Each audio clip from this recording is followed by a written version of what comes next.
आप सभी को मेरे YouTube चैनल टच एग्जाम में फिर से एक बार स्वागत है। आशा है कि आप सभी बढ़िया होंगे और अच्छे होंगे।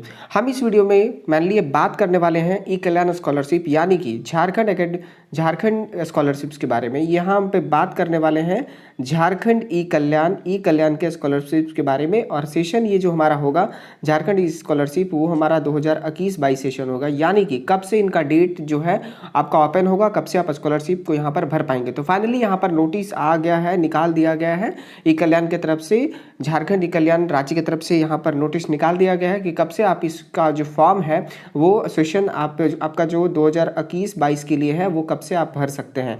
तो चलिए इस वीडियो में पूरी तरह से बात करेंगे। वीडियो थोड़ा लंबा होने वाला है तो प्लीज़ आप वीडियो पे बने रहिए, क्योंकि सारी जानकारी, कौन कौन सारे डॉक्यूमेंट आपको रेडी रखना है, क्योंकि आपको पता ही होगा अभी देखिए क्या हो रहा है कि बहुत सारे कैंडिडेट का स्कॉलरशिप यहाँ पर नहीं आया ड्यू टू उनका रिजेक्ट हो गया, यानी कि डॉक्यूमेंट उनके पास नहीं था, गलत डॉक्यूमेंट को अपलोड कर दिए, वो डॉक्यूमेंट उस टाइम पे प्रेजेंट नहीं कर पाए, इसके लिए उनको स्कॉलरशिप नहीं मिला।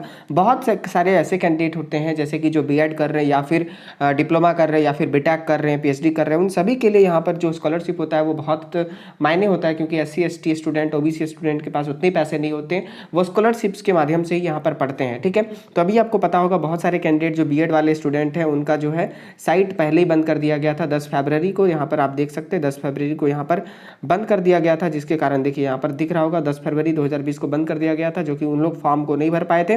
तो उन लोगों ने यहाँ पर अभी आंदोलन स्टार्ट किया था, कुछ गवर्नमेंट से मांग की थी यहाँ, तो जो भी रीज़न था उन लोगों को स्कॉलरशिप नहीं मिल पाया 2020 में। तो फिर फाइनली यहाँ पर 2021 के लिए फाइनली यहाँ पर डेट निकाल दिया गया है, तो सभी लोग यहाँ पर भर पाएंगे। वो या तो 12th में पढ़ रहे हैं या फिर ग्रेजुएशन कर रहे हैं या फिर डिप्लोमा कर रहे हैं, बीटेक कर रहे हैं, BSc नर्सिंग कर रहे हैं, या फिर कोई भी कोर्सेज है जो 10th के बाद 12th या कि नहीं कि आपको यहाँ पर पोस्ट मैट्रिक स्कॉलरशिप मिलेगा, जो 12th के बाद 12th से लेकर जो भी आप कर रहे हैं कोर्सेज, सभी कोर्सेज के लिए यहाँ पर एलिजिबल है और वो सारे सभी को स्कॉलरशिप यहाँ पर भर पाएंगे। तो चलिए क्या है नोटिस, कब से आपका डेट है स्टार्ट, आप आवेदन कर सकते हैं, एप्लीकेशन फॉर्म भर सकते हैं, और कब तक आपका वेरिफिकेशन होगा, कब तक आपका स्कॉलरशिप मिलेगा, और कौन कौन सारे डॉक्यूमेंट आपको यहाँ पर देना है, वो सभी चीज़ें पर यहाँ पर हम बात करेंगे। तो चलिए शुरू करते हैं और फिर देखते हैं।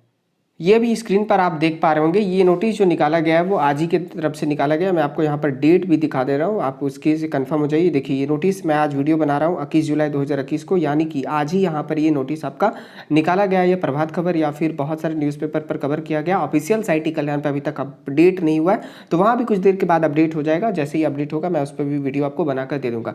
तो ये नोटिस इंपॉर्टेंट है, ये नोटिस पूरी तरह से ऑरिजिनल है, क्योंकि मैं इसको कवर कर रहा हूँ। जो ओरिजिनल और ऑथेंटिक नोटिस होता है मैं उसी को कवर करता हूँ, मैं यहाँ पर फेक वीडियोस नहीं बनाता हूं। ठीक है, ये बात को आप ध्यान पे रखिएगा। नेक्स्ट हम यहाँ पर देखिए नोटिस जो है वो थोड़ा सा क्लियर नहीं है। ठीक है, तो इसके लिए कोई नहीं, मैं सारी चीज़ों को एक एक करके इंपॉर्टेंट पॉइंट्स को पढ़कर मैं बताऊंगा। वीडियोस पे बने रहिए, सारा डाउट्स आपका क्लियर होगा, और एक एक करके थोड़ा सा वीडियोस लंबा होगा, कोई दिक्कत वाली बात नहीं, आप वीडियोस पे बने रहिए। मैं सारी बात को एक एक करके क्लियर करूंगा। जो भी डाउट आपका बचेगा वो कमेंट पे करिएगा, मैं वहां पर भी आपका कमेंट का जवाब दूंगा, या तो फिर उससे रिलेटेड जो वीडियोज होगा मैं यहाँ पर आपको बना दूंगा। सबसे पहले यहाँ पर देखिए, झारखंड सरकार आदिवासी कल्याण आयुक्त कार्यालय, झारखंड मंत्रालय, कल्याण कॉम्प्लेक्स, मोरहाबादी, रांची, ये वहां से नोटिस निकाला गया है, जिनका यहाँ पर हेड ऑफिस है। ठीक है, यहाँ पर देखिए जो इंपॉर्टेंट नोटिस है, यहाँ पर देखिए, यहाँ जो निकाला गया है, प्रवेशिक पाठ्यक्रम में अध्ययनरत अनुसूचित जाति, जनजाति एवं पिछड़ा जाति के छात्र छात्राओं के लिए छात्रवृत्ति योजना वर्ष 2021 और 22। आपको बता दें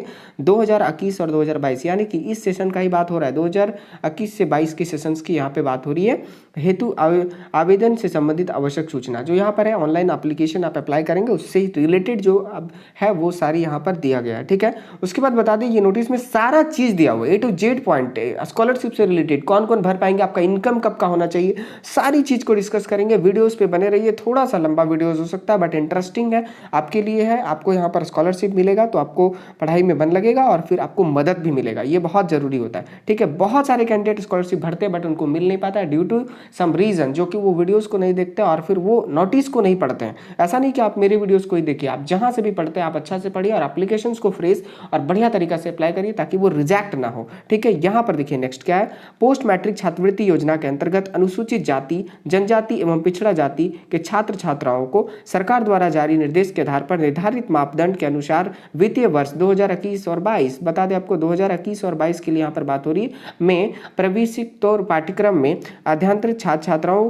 किससे आवेदन पर आमंत्रित किए जाते हैं। ठीक है, यहाँ पर आपसे जो है आवेदन यहाँ पर मांगी जा रही है। ठीक है, फर्स्ट पॉइंट यहाँ पर इंपॉर्टेंट पॉइंट है, छात्रवृत्ति के लिए आय की अधिसीमा। आपकी इनकम यानी कि इनकम सर्टिफिकेट जो होगा वो आपका कितना का होना चाहिए और कब से, उनका डेट क्या होना चाहिए इनकम का, वो भी हम यहाँ पर बात करेंगे।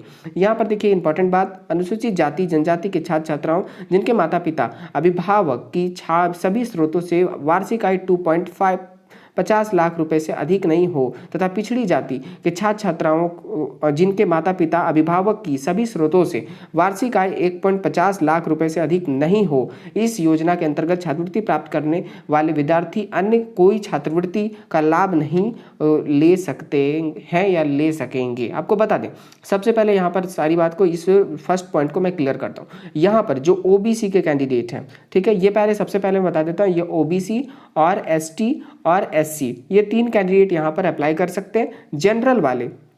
जनरल वाले यहाँ पर अप्लाई नहीं कर सकते, ये बात को ध्यान रखिएगा। झारखंड के स्टूडेंट सिर्फ अप्लाई करेंगे, बिहार, एमपी, मध्य प्रदेश, उत्तर प्रदेश कोई भी बोर्ड यहाँ पर नहीं भर पाएंगे, सिर्फ ये झारखंड के लिए है। और झारखंड के वैसे विद्यार्थी जो ओबीसी कैटेगरी में आते हैं या फिर एसटी कैटेगरी में आते हैं या फिर एससी कैटेगरी में आते हैं, वही सब यहाँ पर भर सकते हैं। उसके बाद मैं बता दूँ, वैसे कैंडिडेट जो यहाँ पर झारखंड में पढ़ते हैं या फिर झारखंड के कोई भी कैंडिडेट, झारखंड के कोई भी जिला के कैंडिडेट जो आउटसाइड द स्टेट पढ़ते हैं, जैसे कि आप एमपी के कोई कॉलेजेस में पढ़ रहे हैं, यूपी के कॉलेजेस में या फिर उड़ीसा में पढ़ रहे, जहाँ भी पढ़ रहे हैं, ठीक है, ये ऐसा कोई इशू नहीं है। मतलब झारखंड के अगर कैंडिडेट हैं और वैसे कैंडिडेट जो एमपी, यूपी फिर अदर स्टेट्स में पढ़ रहे हैं, वो लोग भी यहाँ पर अपना फॉर्म को सिंपली फिल कर सकते हैं। उसके बाद यहाँ पर हम जो बात करते हैं वो यहाँ पर आपका इनकम कितना होना चाहिए। ठीक है, आपका जो बता दें, ये सबसे पहले ये इंपॉर्टेंट बात है।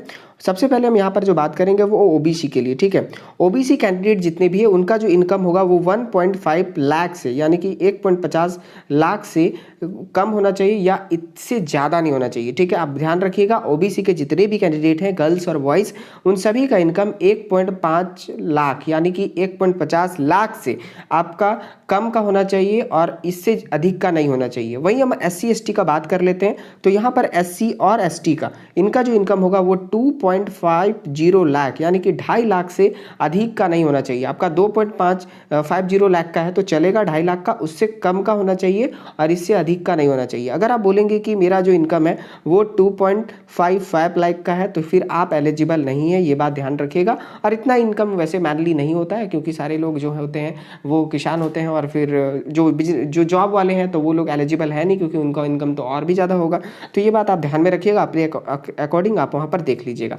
नेक्स्ट यहाँ पर जो है सेकंड पॉइंट वो काफ़ी इंपॉर्टेंट है, आप यहाँ पर देख सकते हैं। ये जो पॉइंट है वो काफ़ी इंपॉर्टेंट है, आप इसको ध्यान से देखिए। यहाँ पर है आवेदन करने की प्रक्रिया। आप कैसे आवेदन करेंगे? जब आपका फॉर्म निकलेगा, जैसे कि जब आपका फॉर्म ऑनलाइन होना स्टार्ट होगा तो मैं उससे रिलेटेड यहाँ पर आपको वीडियोस बना दूंगा, जो कि आप देख लीजिएगा और सिंपली आप वहाँ पर फॉर्म फिलअप कर सकते हैं। यहाँ पे देखिए क्या है, अर्हता प्राप्त छात्रों के वेबसाइट ekalyan.cgg.gov.in, जिनका लिंक हम डिस्क्रिप्शन में दे देंगे, मैं दिए गए सभी दिशा निर्देश एवं प्रक्रियाओं को पालन करते हुए ऑनलाइन आवेदन करना है। ठीक है, ऑनलाइन आवेदन करने की प्रक्रिया पूर्ण करने के पश्चात उसकी हार्ड कॉपी प्रिंट आउट की विविध हस्ताक्षर एवं सभी निम्नलिखित वंचित प्रमाण पत्रों की स्कैन कॉपी जेपीजी या फिर जेपीईजी के फॉर्मेट में 150 KB से अधिक का नहीं होना चाहिए। जैसे सारे डॉक्यूमेंट्स को आपको वहाँ पर अपलोड करना पड़ेगा। ठीक है, मैं सिंपली यहाँ पर बता देता हूँ, जो भी कैंडिडेट है वो इस ऑफिशियल साइट पर जाएंगे, कल्याण के ऑफिशियल साइट पर, यहाँ पर अपने आप को रजिस्टर्ड करेंगे अगर फ्रेश है तो, या फिर पहले से आप अगर रजिस्टर कर चुके तो वहाँ पर अपना रिन्यूअल करेंगे और जितने भी डॉक्यूमेंट्स होंगे जो नीचे अभी बताएंगे, जो सारे डॉक्यूमेंट्स है वो आपको वहाँ पर स्कैन करके अपलोड करना पड़ेगा। और जैसे ही एप्लीकेशन फॉर्म भरेंगे आपको यहाँ पर प्रिंट आउट आएगा, प्रिंट आउट को भी यहाँ पर प्रिंट करके आपको यहाँ पर अपलोड करना है। ये बात काफ़ी इंपॉर्टेंट है, इसको आप देख लीजिएगा। अब कौन कौन सारे डॉक्यूमेंट्स आपको यहाँ पर देने हैं और क्या उनका वैलिडिटी रहेगा, वो सारी चीज़ों पर यहाँ पर हम ये बात करने वाले हैं। सबसे फर्स्ट यहाँ पर पॉइंट है वो देखिए, ऑनलाइन आवेदन के पश्चात प्रिंट आउट पर छात्र एवं अभिभावक के हस्ताक्षर सहित, ठीक है, जैसे ही आपका यहाँ पर प्रिंट आउट लिख लेगा, यहाँ पर आपके पेरेंट्स साइन करेंगे और यहाँ पर आप स्टूडेंट साइन करेगा कि भाई ये फॉर्म जो है मेरी तरफ से भरा गया, और ये फिर आप इसको स्कैन करके 150 KB, इसका साइज जो होगा 150 KB, मैं वो भी बता दूंगा कि आप इसको कैसे 150 KB में बनाएंगे और अपलोड कैसे करेंगे, इस पर भी मैं वहाँ पर वीडियो बना दूंगा। तो ये आपको पहला जो है वो स्कैन कॉपी अपलोड करना है।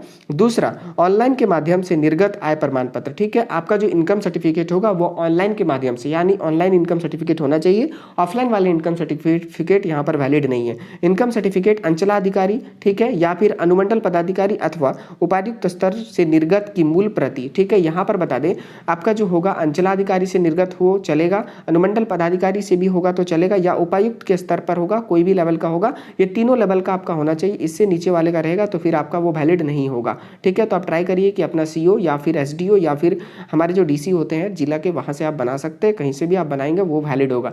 और इनकम का जो डेट होगा वो कब से आपका इनकम वैलिड होगा वो मैं बता दे रहा हूँ। आपका जो इनकम है 1/4/2021, ये बात ध्यान में रखिएगा। आपका इनकम का जो इशू डेट होना चाहिए वो 1/4/2021 यानी कि 1 अप्रैल 2021 से लेकर इधर का होगा तो चलेगा, इससे पहले का आपका नहीं होना चाहिए। अगर आप बोलेंगे कि मेरा जो इनकम है वो 30 मार्च का, मान लीजिए कि 30 मार्च 2021 का है, तो क्या ये होगा? तो ये आपका वैलिड नहीं है, ये बात ध्यान रखिएगा, ठीक है। आपका जो इनकम वैलिड है वो आपका 1 अप्रैल से लेकर 1 अप्रैल 2021 से इधर का 1 अप्रैल के बाद 2 का, 3 का, 4 का, 5 अप्रैल, 6 अप्रैल, जो भी डेट का है वो चलेगा, ठीक है। बट ये कम से कम आपका 1 अप्रैल 2021 से निर्गत आय प्रमाण पत्र मान्य होगा, ये बात ध्यान में रखिएगा। उसके पहले वाले नहीं चलेगा। तो अगर आपके पास इनकम नहीं है तो फिर आप इसको बना लीजिए, ये काफ़ी इंपॉर्टेंट है, ये बात को ध्यान दीजिएगा। नेक्स्ट आपका दूसरा, ऑनलाइन के माध्यम से निर्गत जाति प्रमाण पत्र यानी कि कास्ट सर्टिफिकेट, कि आप ओबीसी हैं, एससी है, एसटी है, इनको प्रूव करने के लिए आपको यहाँ पर कास्ट सर्टिफिकेट को देना पड़ेगा, जो कि अंचलाधिकारी, प्रखंड विकास पदाधिकारी या फिर अनुमंडल पदाधिकारी अथवा उपयुक्त स्तर से निर्गत की मूल प्रति, या फिर जो भी है आप इन चारों से आप जो आपका जो कास्ट वो वैलिड माना जाएगा। फर्स्ट आपका सीओ, एसडीओ या फिर जो है आपके अनुमंडल पदाधिकारी, वहां से आप बना सकते हो, वो अपने अकॉर्डिंग देख लीजिए आपको कहां से सुविधा पड़ता है, ठीक है। यहाँ पर देखिए 4 नंबर जो ऑनलाइन के माध्यम से निर्गत, इनका जो डेट है वो कोई डेट का चल सकता है, बस ये ऑनलाइन होना चाहिए, ये बात का ध्यान रखिएगा। तो करंट ईयर का ही दीजिएगा, जो कि ज़्यादा पुराना ना हो, जैसे कि आप 2021 में अप्लाई कर रहे हैं तो 2019 से 2020 का 2 साल या फिर 2021 का दे सकते हो। 2019 से 2021 का दीजिए, ज़्यादा अच्छा रहेगा कि करंट रहेगा तो वो ज़्यादा वैलिड माना जाता है। वैसे पुराना भी होगा तो कोई इशू नहीं, वो चलेगा, ठीक है। 4 नंबर जो ऑनलाइन के माध्यम से निर्गत आवासीय प्रमाण पत्र यानी कि रेसिडेंट सर्टिफिकेट, कि आप झारखंड के ही आप जो है मूल निवासी या परमानेंट या फिर टेम्पररी रेसिडेंस है, ये आपको प्रूव करने के लिए वहाँ के जो है झारखंड रेसिडेंट सर्टिफिकेट, जो आपको स्थानीय प्रमाण पत्र वो देना पड़ेगा, ठीक है। ये जो वैलिड होगा वो कौन कौन इशू कर सकते हैं? अंचलाधिकारी का होगा, प्रखंड विकास पदाधिकारी या अनुमंडल पदाधिकारी अथवा उपर्युक्त स्तर से निर्गत की मूल प्रति, यहाँ पर जो है उनको यहाँ पर जो है स्कैन करके 150 KB पे आपको वहाँ पर अपलोड करना पड़ेगा। 5th नंबर में जो इंपॉर्टेंट है आपके लिए, ये इंपॉर्टेंट सारे डॉक्यूमेंट्स या इंपॉर्टेंट है, अगर आप एक भी डॉक्यूमेंट्स अपलोड नहीं करते तो आप वेरिफिकेशन के लिए एलिजिबल नहीं है और फिर आपको वहाँ पर स्कॉलरशिप नहीं मिलेगा। आप अप्लाई कर भी दिए तो कोई फायदा नहीं है जब तक आप डॉक्यूमेंट को अपलोड ना करेंगे पूरी तरह से। देखिए यहाँ पर क्या है 5th नंबर, संस्थान के लेटर हेड में संस्थान द्वारा वर्तमान वर्ष के लिए निर्गत bonafide certificate with fee structure, bonafide आपको मिलेगा कॉलेज की तरफ से, उनमें आपका फीस लिखा हुआ होना चाहिए, ये बात का ध्यान रखिएगा, ठीक है। उसके बाद निर्गत संख्या एवं दिनांक के साथ, मतलब कि वो सीरियल नंबर होना चाहिए कि कब वो आपको कौन सी बोनाफाइड का सीरियल नंबर है और वो कब आपको मिला, ये भी वहाँ पर मेंशन होना चाहिए कि मूल प्रति 1 पृष्ठ, आपको सिंगल पेज का बोनाफाइड वहाँ पर होना चाहिए, वो आप कॉलेज से कॉन्टैक्ट करेंगे, वो आपको दे देंगे। नेक्स्ट यहाँ पर है 6 नंबर डॉक्यूमेंट, वो काफ़ी इंपॉर्टेंट है, वो देखिए पूर्व की परीक्षा के अंक पत्र, मार्कशीट ऑफ प्रीवियस एग्जाम की अभिप्रमाणित प्रति, ठीक है, अभिप्रमाणित यानी कि सेल्फ अटेस्टेड। आप मार्कशीट का अगर जेरॉक्स है तो फिर आप नीचे यहाँ पर साइन करेंगे और डेट लिखेंगे कि हम इस जो डॉक्यूमेंट है वो ओरिजिनल है और वो वैलिड है, ठीक है। ये आप ध्यान रखिएगा, मार्कशीट में आपका साइन होना बहुत ही जरूरी है। अगर आपका जेरॉक्स कॉपी और ओरिजिनल है तो फिर कोई इशू वाली बात नहीं है, वो आपके वैलिड हो जाएंगे। बट ट्राई करिए कि आपका जो है साइन हुआ होना चाहिए मार्कशीट में, तभी आप अपलोड करेंगे। उसके बाद यहाँ पर प्रीवियस ईयर मार्कशीट में कौन कौन सारे मार्कशीट आपके चल सकते हैं, एग्जाम्पल के लिए मैं बताता हूँ। जैसे अगर कोई स्टूडेंट इस बार 11th में एडमिशन लिए, मान लीजिए इंटरमीडिएट कोर्स में एडमिशन लिए 11th में, ठीक है, तो उसके पिछले साल का मार्कशीट कौन सा हो सकता है? 10th का हो सकता है, वाजिब सी बात है, 10th क्लास को पास किए तभी तो 11th में एडमिशन लिए, तो previous year marksheet 11th class वाले 10th का डालेंगे। और अगर हम बात करें 12th के लिए, 12th में मान लीजिए इंटरमीडिएट 2 साल की होती है, तो 12th वाले क्या पिछले साल कौन सी एग्जाम पास किए? तो 11th का पास किए, तो प्रीवियस ईयर मार्कशीट में 11th के मार्कशीट देंगे, ठीक है, ये बात ध्यान रखिएगा। उसी तरह हम डिप्लोमा के लिए बात करें या फिर ग्रेजुएशन के लिए बात करें, तो मान लीजिए आप 4th सेमेस्टर में है तो आप 3rd सेम की जो मार्कशीट है वो आप देंगे, ठीक है। और नहीं आया तो उसके लिए भी हम बताएंगे ऑप्शंस क्या हो सकता है, बट आप प्रीवियस ईयर का मार्कशीट दीजिएगा तभी आपका वो वैलिड माना जाएगा। उसके बाद नेक्स्ट यहाँ पर है आपका 7 नंबर, ठीक है। क्या है? छात्र के नाम पर बैंक खाता पासबुक की पृष्ठ जिनमें अकाउंट नंबर, ठीक है। आपको बता दें जो आपका पासबुक होगा ये ऐसे करके पासबुक होते हैं। यहाँ पर ये जो होता है आपका फर्स्ट होता है ब्लैंक पेज, यहाँ पर आपका पूरा डिटेल, यहाँ पर फोटो होता है, बैंक्स का स्टाम्प लगा हुआ होता है, यहाँ पर सारे अकाउंट नंबर, पूरे डिटेल, फादर नेम जो भी होता है उसको स्कैन करके आपको यहाँ पर देना। उसमें क्या क्या होना चाहिए पृष्ठ में, जिनमें अकाउंट नंबर एवं IFSC कोड उल्लेखित हो, यानी कि उनमें अकाउंट नंबर और IFSC कोड तो रहना ही रहना चाहिए। कि छाया प्रति बैंक खाता के आधार संख्या से सीडिंग होना अनिवार्य है। जो बैंक खाता देंगे वो आपका आधार से लिंक हुआ होना चाहिए। अब इस पे मैं बता दूंगा कि आपका बैंक अकाउंट लिंक है कि नहीं। आप कैसे चेक करेंगे कि आपका अकाउंट आपके खाते से लिंक है या नहीं, या फिर आपके आधार कार्ड से कौन से अकाउंट लिंक है, आप वही बैंक अकाउंट यहाँ पर इंटर करिएगा तभी आपको पैसा मिलेगा, या तो फिर आपको दिक्कत हो सकता है, ठीक है। तो इसके लिए मैं एक अलग वीडियो बना दूंगा कि कैसे आप चेक करेंगे कि आपका आधार लिंक है या नहीं लिंक है, कौन से अकाउंट में लिंक है, वही अकाउंट को यहाँ पर आपको देना है, ठीक है। आगे देखिए, छात्रवृत्ति की धनराशि PFMS,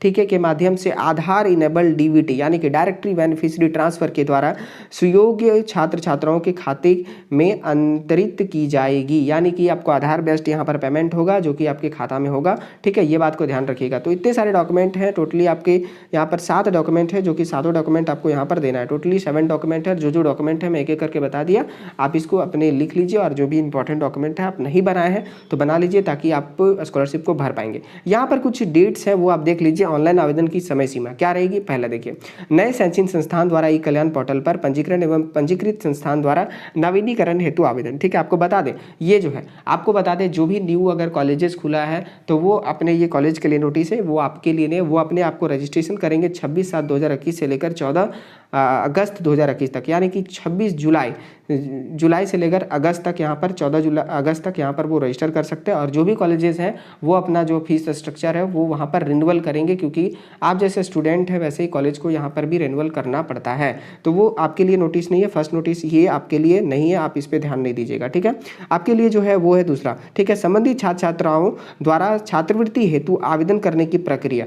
जो आप आवेदन करेंगे वो 26 जुलाई यानी कि इसी मंथ में 26 जुलाई 2021 से लेकर 30 आपका सितंबर तक, 30 सितंबर 2021 तक, यानी कि आपके पास लगभग 7 से आपको 2 मंथ का टाइम है आपके पास, 30/9/2021 तक है, आप यहाँ पर भर सकते हैं। मे बी इसके बाद 30 सितंबर के बाद आपका मे बी डेट को एक्सपेंड नहीं किया जा सकता है, क्योंकि यहाँ पर 2 मंथ का मेनली आपको टाइम यहाँ पर दे दिया जाता है, जो कि इतना टाइम हर बार नहीं दिया जाता है। आपको मेनली 15 दिन का टाइम दिया जाता था, 15 डेज़ का, और फिर बढ़ाकर फिर 15 डेज किया जाता था।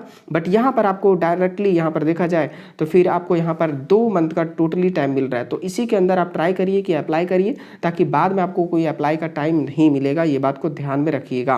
नेक्स्ट आपका थर्ड है, शैक्षणिक संस्थान द्वारा छात्र छात्राओं के आवेदन का सत्यापन, यानी कि वेरिफिकेशन करेंगे, मतलब संस्थान आपका कब से, तो 17 तारीख से, ठीक है, 26 से आप अप्लाई करेंगे और 17 अगस्त से यहाँ पर वो वेरिफिकेशन चालू करेंगे, जो कि अप्रूव्ड बाई कॉलेज आपको जो आता है वो आपको मैसेज आना स्टार्ट होगा, और जो भी प्रोसेस का फीचर्स वेरिफिकेशन होगा वो धीरे धीरे होगा, ठीक है। ये 4 नंबर जो है वो आपके लिए नहीं है, ये आपके लिए इंपॉर्टेंट नहीं, ये भी ध्यान दीजिएगा। उसके बाद यहाँ पे देखिए, यहाँ पे जो है ये भी आपके लिए इंपॉर्टेंट नहीं, ये सारे कॉलेजेस के लिए, कॉलेज संस्थान की दायित्व है जो भी वो करेंगे उसके लिए, ठीक है। यहाँ पर आपका हेल्पलाइन नंबर है, आपको कोई दिक्कत होता है तो यहाँ पर कंप्लेन कर सकते हैं, ये आपके लिए हेल्पलाइन नंबर है। उसके बाद यहाँ पर जो 7 नंबर में नोट है ये काफ़ी इंपॉर्टेंट है, आप इस नोट्स को अच्छे से देखिए, मैं एक एक चीज यहाँ पर चीज़ों को बता रहा हूँ, ठीक है।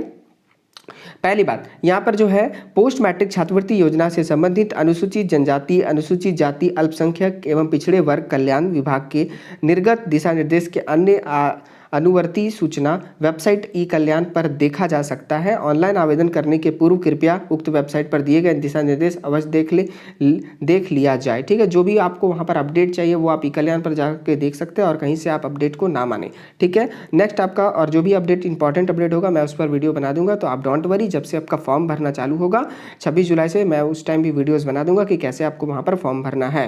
अपवंतित बजट राशि की सीमा के अंतर्गत प्रवेशिकोत्तर छात्रवृत्ति स्वीकृति हो सकेगी, ठीक है। आपको देखिए स्कॉलरशिप जो है वो वैरी कर सकता है, वो जितना आप गवर्नमेंट चाहेगी उतना ही आपको वहाँ पर स्कॉलरशिप मिलेगा। उसके बाद निश्चित समय सीमा की समाप्ति के पश्चात किसी प्रकार का आवेदन पत्र पर विचार नहीं किया जाएगा, ये काफ़ी इंपॉर्टेंट है। देखिए मैं आपको बताया ऊपर में कि डेट जो आपका दिया हो गया है 30 सितंबर तक का, ठीक है, 30 सितंबर 2021 तक का दिया गया है, और आपका स्टार्ट जो हो रहा है वो 26 जुलाई से, ठीक है।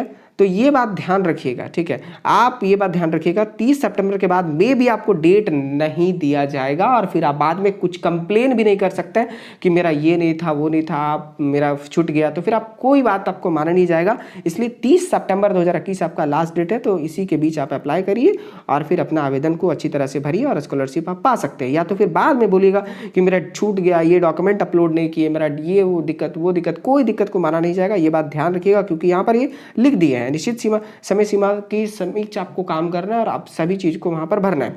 नेक्स्ट, छात्र छात्राओं को अपना बैंक खाता संख्या एवं आधार संख्या देना अनिवार्य है, ठीक है। आपका आधार नंबर और बैंक खाता देना अनिवार्य है, क्योंकि तभी आपका पैसा आएगा, ये बात इंपॉर्टेंट है। एक से अधिक आवेदन पत्र भरने पर छात्रा का आवेदन पत्र रद्द कर दिया जाएगा। वैसे कैंडिडेट जो एक से ज़्यादा आवेदन भरेंगे सेम कॉलेज में, तो फिर आपका जो आवेदन है वो पूरी तरह से रिजेक्ट कर दिया जाएगा और आपको दोनों आवेदन को रिजेक्ट कर दिया जा सकता है। जो आपका एक ओरिजिनल होगा और कॉपी करके आप फिर से भरना चाहते होंगे, ये दोनों को मे भी आपको रिजेक्ट कर दिया जाएगा। ये बात को ध्यान में रखिएगा, ठीक है। ये बात आपके लिए काफ़ी इंपॉर्टेंट है। उसके बाद है ऑनलाइन आवेदन में त्रुटि, अशुद्धि, गलत अथवा भ्रामक सूचना देने पर आवेदन रद्द किया जाएगा। मतलब आप कोई तरह का गलत इन्फॉर्मेशन, मान लीजिए इनकम आपका गलत है, आप इनकम को एडिट करके या फिर कोई भी तरह का आप रॉन्ग यहाँ पर डॉक्यूमेंट देते हैं तो जांच होती है।